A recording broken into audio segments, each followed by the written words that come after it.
บ่มีพี่น้องผู้ทอมข่าวเงาคือตอนยามนั้นข่าวคือตอนผู้ร้องนั้นในขานอกวันไม่ได้ก่อที่ออนบ่มีพี่น้องเขามาทอมข่าวเงาเกี่ยวกับพี่รองหัวข้อข่าวเงาลายนกเมืองเทียงอีดอ่อนปอดตอนหนึ่งในขานอกเมื่อได้ก่อแมนมาในวันที่22เดือนธันวาคม2026นั่นในขานอกแมนอยู่ในวันพุธในขานอกมาเข้าพบกันจอมข่าวใจวันช่วงข่าวคือตอนกูร้องนั่นแทงกำหนึ่งในขานอกมาได้ข่าวเตปาปอมีพี่น้องเขากูเจ้ากูตนกูปาในเมืองไต้ปอดปื้นกูอองตีขานอกกูตีอ่านปาวาสนาสนใจถ่อมข่าวถ่อมเงาคือตอนนั้นในขานอกมาได้ก่อที่มาลัดรวยลองโอข่าวเกี่ยวกับเรื่องตั้งกองทัพเห็นแห่งเมือง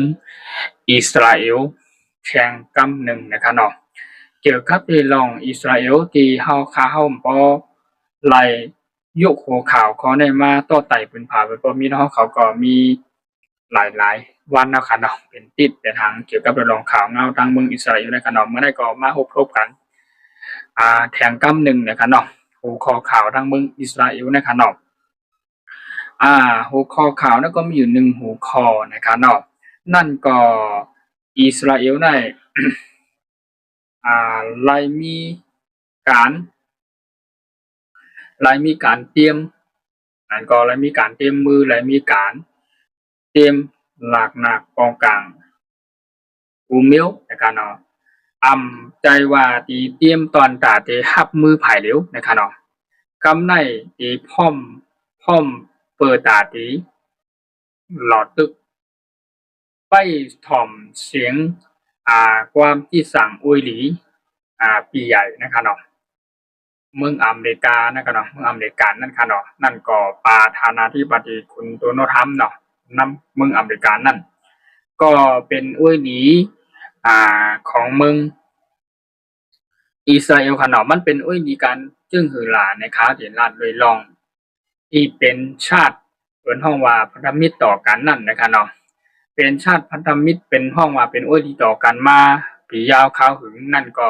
เลยลองการใจหลักมากองกลางและการอาวุธหลักนาขีปนาวุธเก่งและโรงเรียนที่สุดในกัมพูชาในกันนอกต้องปึงอิงกันในการนอกภายทั้งอเมริกันและอิสราเอลในกันนอกก็ในซีแลไลมีคนห้อมว่าความนักแน่น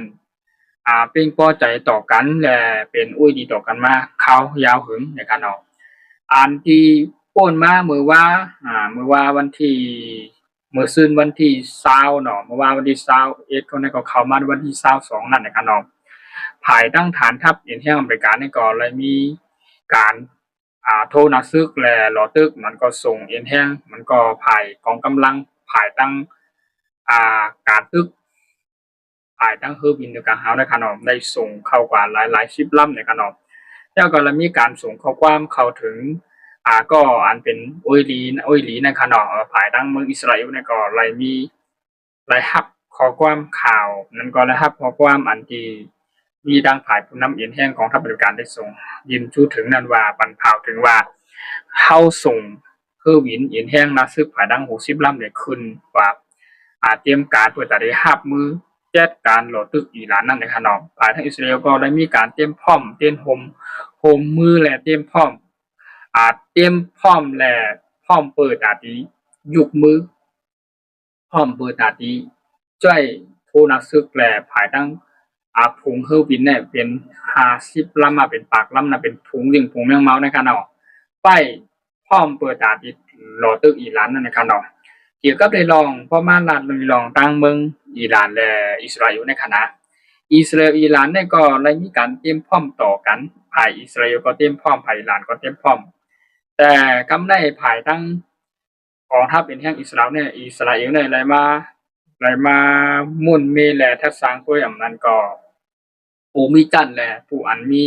ป้ายวนลงแลนเกี่ยวกับได้ลองการตึกและโทนักซึกหลอตึกการเปลี่ยนแปลงตึกกันในขณะไหลมาทัดสางบนด้วยว่าอิสราเอลเนี่ยกองทัพอยู่ในอิสราเอลเนี่ยใจว่าตีไปที่ไป นางป้ายตัวเปิดด่านเปิดยื้อเข้ามาสกัดแบบไม่เรียมใจค่ะเอ๋ป้ายตัวเห็มกากำไรเอ๋พร้อมเปิดด่านที่โทนัซึกแหละไปกว่าตั้งนานนั่นเปิดด่านที่จัดการภูเข็มเหรียญเขามักมันหมายว่าเป็นภูเข็มขนมปังนั่นก็เป็นเมืองอิหร่านนะครับเนาะเมืองอิหร่านอิสราเอลในเปิดด่านที่จัดการโจมตีนั่นจะว่าโจมตีภายตั้งทหารไม่เหลียวนะครับเนาะมีดังยังอ่านปักตายังอ่านไปถึงที่เปิดห้องว่าหนึ่งโครงสร้างนะครับเนาะโครงสร้างในเกี่ยวกับไปลองว่าสร้างเป็นทางก็เป็นฐานใหญ่มันจึกเส้นใหญ่ของอิหร่านในขณะเนาะอ่านที่อิสราเอลเนี่ยมีการเปิดห้องเล็งเป้านะเล็งเป้านั้นก็มีดังยิงอ่านเปิดตัดที่หลอดตึกและจัดการนั้นมีหลายจุดนะครับเนาะหนึ่งนำปัดหนึ่งเนี่ยก็เปิดด่านที่จัดการภายตั้งศูนย์การบัญชาเมืองอิหร่านมันเกี่ยวกับเรื่องลุ่มกับสารที่ในคณะเกี่ยวกับเรื่องในบนห้องว่าตับอันใหญ่และอันที่ตึงปางหากันนั่นคณะที่ขึ้นปางกลุ่มลงกันนั่นในหนึ่งปอกในเมืองอิหร่านนั่นคณะภายทั้งเป็นแห่งกองทัพซึกอิหร่านในคณะมาแทงฐานที่สองก็เกี่ยวกับเรื่องฐานยูขีปนาวุธเมืองอิหร่านในคณะอันอิสราเอลเนี่ยใครจัดการคะเนี่ยฐานยูขีปนาวุธเมืองอิหร่านแล้วก็ฐานที่อันเฮ็ดสร้างขีปนาวุธกูเจกุมเมียวหมังมือเจนยามของเมืองอิหร่านแล้วก็อีเก็บข้าวเก็บของเก็บหลักหนักอันอยู่ใต้ดินของเมืองอิหร่านนั่นแล้วก็ฐานที่โอยื้อหมากอันไรกว่าไรไกลเป็นโหปากโอเหงไม้ทะเลลักป้องมันนั่นค่ะนะอิสราเอลเนี่ยไล่มีการเตรียมตัวนั่นก็ไล่มีการปักป่ายึงอ่านไปเปิดดีจัดการสองเพียงก็ดีจัดการโดยลองให้ฐานทัพและเอ็นแห้งอิหร่านเนี่ยให้มันหยบลงสามเป็นจึกเส้นใหญ่ก็ที่ตัดแปดจึกเส้นใหญ่ลงมันเส้นอ่อนเส้นนิดมันเนี่ยเขาคอยตัดกำร้อยๆกอบในเสแลผายด้านเอ็นแห้งกองทัพอิสราเอลเนี่ยก็ไล่มีการเตรียมพร้อมเปิดดีจัดการฐานทัพอิหร่านอันใหญ่อันลงมันนั่นก็ฐานบัญชาการที่ใหญ่มันฐานอันที่เฮ็ดหมากมือจุนยามมันฐานที่เก็บหมากมือจุนยามหลักนักขีปนาวุธมันอันอยู่ในใต้ดินนั่นตาเหลียวอันมีผาดังของทัพเป็นแห่งอเมริกานั่นเลยเตรียมการโทรศึกหลอดตึกจัดการโรงไฟฟ้านิวเคลียร์อิหร่านที่อันใหญ่ที่สุดนั่นก็อิสราเอลอเมริกาเนี่ยไล่จัดการเข้ากับส่งแห่งนักศึกผายตึกตั้งหนึ่งกระเฮาขีปนาวุธยบเข้ากันออก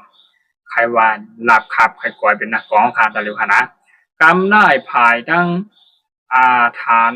ทัพอิสราเอลเนี่ยก็เลยมีการพร้อมห่มเต็มรับมือพร้อมเปิดดาดีใจโควินตึกภายในกระเฮาน่ะแมงมีน่ะแมงมีเนี่ยพุงแมงเมาวินภายที่เป็นพุงแมงเมากันนะใจแมงเมียนมาปึ๊กมันจะกันนะเป็นวินที่ภายตึกเนื้อกระเฮาน่ะ F15 F16 ของเมืองอิสราเอลเนี่ยนั่นก็เป็นวินอันนี้ลงแดนอันตึกแลยากที่สุดแลลงแดนของในเมืองอิสราเอลในขณะนั่นที่เข้ารอตึกแลดีขึ้นกว่าเนื้อกระเฮาในเปิดตาที่ใจหมากขีปรามุดภายตั้งเนื้อวินเนี่ยตึกรอตึกจู้ใส่ในเมืองอิหร่านนั่นหนักอิหร่านในปกติลาบคาบเป็นนักกองกอยนำกาโกดีกันนั่นในกำในภายในอิสราเอลเนี่ยก็เลยมาแต่เตรียมพร้อมหุ่มพร้อมมือกุจกุเมลเสแล้วก็ตีโทนอซึกหลอตึกพร้อมกาเสเพราะว่าปีใหญ่ห้องปั๊บเนี่ยก็เพราะว่าปีใหญ่ห้องนั่นได้จึงอุ้ยหลีมือหนึ่งอเมริกันห้องนั่นได้ก็มาส่งสัญญามาปันสายงานมาแล้วเขาได้จัดการเอาได้มันพร้อมจะเสีย24 ชั่วโมงกันอิสราเอลน่ะก็เป็นแต่อิสราเอลน่ะอย่างไรพร้อมเตรียมตีเตรียมหัวปากเตรียมเนี่ยก็เปิดว่าภายทางกองทัพเย็นแห้งอิสราเอลเนี่ยไล่มักมันเยื่องไปถึงว่าอิหร่านเนี่ยเป็นผู้เข็มอันใหญ่ลงและนำปาดมือของเขาก็อำผู้คดีจัดการให้มันรับครับนะคือก้อยแทงปังแทงตบ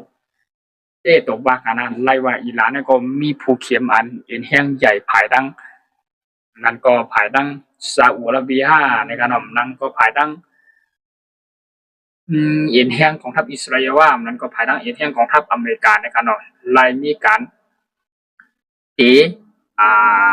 ในตั้งนั้นนั้นอาจ